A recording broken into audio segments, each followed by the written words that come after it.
여러분 안녕하십니까. 7월 2일 화요일 넘치는 우리 교회 매일 묵상 시작하도록 하겠습니다. 오늘 본문 말씀은 예레미야 26장 16절부터 24절까지 말씀입니다. 예레미야가 뭐라고 이제 하나님 말씀을 전했냐면 이스라엘 백성들이 하나님께 돌아오지 않으면 실로와 같이 될 것이고, 그러니까 성전이 이제 무너진다는 거죠. 그리고 성이 이제 황폐하게 될 것이다라고 이야기했습니다. 이렇게 이야기한 이유는 뭐냐면 이스라엘의 백성으로 말미암아 하나님께서 진노하셨기 때문에 하나님께 돌아오는 것만이 이 일을 막는 유일한 방법이다라는 이제 의미로 얘기를 한 거죠. 근데 이 이야기를 듣고 제사장들과 또 다른 선지자들 이런 사람들은요 예레미야를 죽이라고 하는 거예요. 우리가 어제 그 부분을 살펴봤었거든요. 근데 오늘 예레미야의 그런 이야기를 듣고 다른 반응을 보인 사람들이 있습니다. 16절 말씀에 보면요. 고관들과 모든 백성이 제사장들과 선지자들에게 이르되 이 사람이 우리 하나님 여호와의 이름으로 우리에게 말하였으니 죽일 만한 이유가 없느니라. 이렇게 얘기합니다. 뭐라고 그랬어요? 이스라엘 백성 중에 고관들이 있거든요. 높은 지위에 있는 사람들. 그리고 백성들이 이 예레미야가 우리한테 하나님의 말씀을 전했는데 이 사람을 죽이면 안 됩니다. 라고 이렇게 이야기를 하고 있는 겁니다. 지금 누구와 누가 이제 그 반대점에 있냐면, 제사장과 그리고 선지자, 그리고, 고관들, 이렇게 있습니다. 그러니까는 그 어제 우리가 읽은 본문의 11절에 보면 이렇게 나오거든요. 제사장들과 선지자들이 고관들과 모든 백성에게 말하여, 이렇게 얘기합니다. 그러니까는 제사장과 선지자 대 고관과 백성, 이렇게 보시면 됩니다. 여기서 말하는 제사장과 선지자들은요, 하나님의 일을 하기 위해서 부름받은 사람인 거예요. 그런데 하나님의 일을 이야기하는 이런 이야기하는 예레미야를 오히려 죽이려고 하고 있는 거죠. 그런데 그 이야기를 들은 고관들과 백성들은 예레미야가 잘못한 것이 없다고 이야기하는 겁니다. 원래는 이게 거꾸로 돼야 되는 거잖아요. 제사장과 선지자들이 예레미야와 함께 고관과 백성들을 향하여서 하나님께 돌아와야 된다. 너희가 회개해야 된다. 안 그러면 다 황폐해진다. 이 얘기를 해야 되는데 고관들과 백성들이 예레미야를 지지하면서 이 맞는 말인데 왜 그럽니까? 라고 이야기하고 정작 하나님의 이 말씀을 전해야 하는 제사장들과 선지자들이 오히려 예레미야를 죽이려고 하는 겁니다. 왜일 것 같으세요? 제일 중요한 건 왜 그거거든요. 왜 제사장과 선지자들은 예레미야를 죽이려고 했을까? 이거지 않습니까? 저는 예레미야를 죽이려고 한 제사장들과 선지자들은 예레미야의 이런 말들이 자신의 이익에 반하기 때문이다라고 생각을 합니다. 제사장들은 하나님의 뜻을 밝혀 제사도 드리고 예배도 인도하는 사람이고 또 선지자들도 하나님의 말씀을 전하는 사람들인데 자신들은 그런 것들에 대해서 전혀 알지 못하는 거예요. 영적으로 무지한 거죠.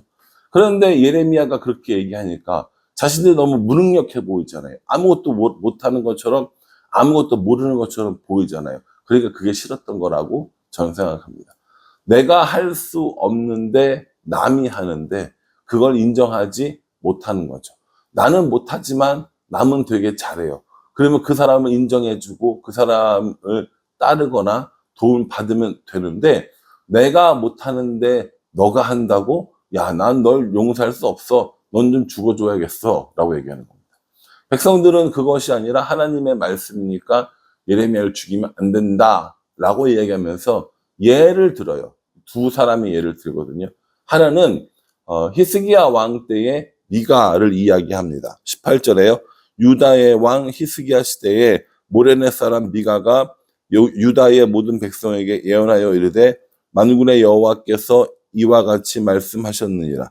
시온은 밭같이 경작지가 될 것이며 예루살렘은 돌무더기가 되며 이 성전에 사는 산당의 숲과 같이 되리라 하였으나 미가가 히스기야 왕 시대 때 이렇게 막 하나님의 말씀을 강하게, 그래서 뭐 성전이 다 뒤집어지고 뭐 돌무더기가 되고 이런 얘기 했었는데 19절이요. 앞에 부분만 보겠습니다.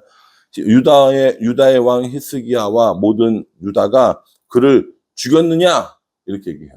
그 히스기야와 유다의 백성들이 이 사람을, 이 미가를 죽였냐? 이렇게 얘기하죠. 안 죽였어요. 안 죽였습니다.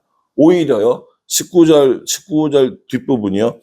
여호와를 두려워하여 여호와께 간구하며 여호와께서 그들에게 선언한 재앙에 대하여 뜻을 돌이키지 아니하셨느냐. 우리가 이같이 하면 우리의 생명을 스스로 심히 해롭게 하는 것이니라. 이렇게 얘기합니다. 미가를 죽이지 않고 오히려 미가의 이야기를 듣고 하나님께 돌아와서 살았는데, 만약에 우리가 예레미야를 죽이면 우리는 아주 큰 죄악을 범하는 거다라고 아주 옳은 말을 하는 것이죠. 선지자와 제사장들이 해야 될 말을 고관과 백성들이 하면서 예레미야를 지지하고 있습니다. 그러니까요, 이 내가 하지 못하는 일에 대해서 남이 한다고 질투하는 제사장, 선지자, 그리고 옳은 일을 옳다고 이야기하는 백성들과 고관들의 모습입니다. 또 한 사람이 예를 드는데 20절에요. 또 여호와의 이름으로 예언한 사람이 있었는데 곧 기럇 여아림 스마야의 아들 우리야라. 그가 예레미야의 모든 말과 같이 이 성과 이 땅에 경고하여 예언하매. 이렇게 얘기합니다. 우리야라는 사람이 있다는 거죠. 여기서 이제 잘 알아두셔야 될 것은 이 우리야는 밧세바의 남편 우리야가 아닙니다. 이 시대를 살았던 무명의 아주 이름 없는, 잘 드러나지 않는 선지자 중에 한 사람이 우리야였다라는 겁니다. 그래서 성경을 통틀어서 우리야 선지자는 여기밖에 안 나옵니다. 그러니까 이 우리야 선지자가 하나님의 말씀을 예레미야와 똑같이 전했는데, 그때 21절이요. 여호야김 왕이 그의 모든 용사와 모든 고관이 그의 말을 듣고서 왕이 그를 죽이려 하매 우리야가 그 말을 듣고 두려워 애굽으로 도망간지라. 이렇게 얘기합니다. 여호야김 왕이요, 이 우리야를 죽이려고 했던 겁니다. 근데 애굽으로 도망을 갔어요. 이 도망간 우리야를 자객을 보내가지고, 그렇죠, 암살단을 조직해서 보냈습니다. 왜 그렇게 했어요? 나에게 혹은 우리에게 뭐랄까요, 불리한 예언을 했고 좋지 않은 예언을 했다라는 거죠. 듣고 싶지 않은, 듣기 싫은 이야기를 했으니까 너를 죽여야겠다, 이렇게 얘기하는 겁니다. 옳은 말이어도 그것이 내 귀에 들리지 않으니까, 듣고 싶지 않으니까 죽여야겠다라고 했던 것이 여호야김 왕이었다라는 것입니다. 그러니까 이게요, 얼마나 큰 차이가 있냐고요. 하나님 말씀이 선포되어지고, 하나님 말씀이 전해지고, 하나님 말씀이 증거되어지고, 어떤 방법으로든, 뭐 설교든, 뭐 큐티든, 뭐 다른 사람의 이야기든 나에게 들어왔는데, 이 말씀에 대해서 내가 어떠한 반응을 하면서 살아가느냐라는 건 우리들의 삶에 굉장히 큰 문제라는 겁니다. 여러분들은, 그리고 저는 말씀이 우리들의 삶 가운데 들어왔을 때 어떤 반응을 보이십니까? 그 말씀으로 인하여서 내가 찔림을 받고 하나님께 돌아오고 회개하는 일이 일어납니까?